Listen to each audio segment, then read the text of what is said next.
The Wasteland was a poem written after a catastrophic war and during its chaotic aftermath, when it seemed that the world was in ruins after a collective nervous breakdown.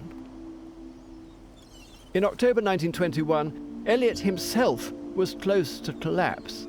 With Vivian, he came to the Kent seaside resort of Margate.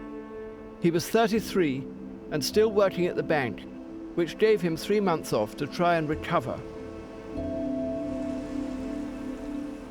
Eliot brought with him the first drafts of a long poem he'd been mulling over for a year or so.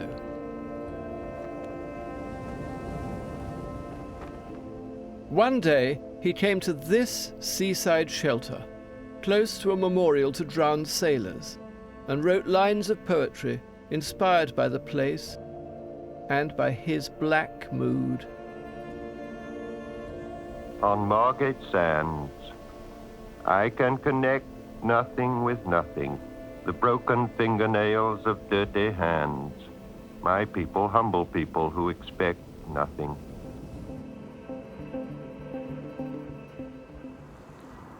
The Wasteland is, I think, the greatest poem of the 20th century.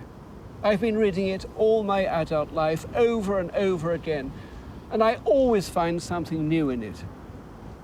In his Prufrock poem, Eliot spoke with one voice, but in The Wasteland, a toweringly more ambitious work, there's a whole chorus of voices, what his fellow poet Ted Hughes called an assemblage of human cries.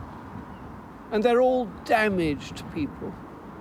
Out of his own misery, Eliot came to speak for a generation, believing that a writer could transmute his own personal and private agonies into something rich and strange, into something universal and impersonal.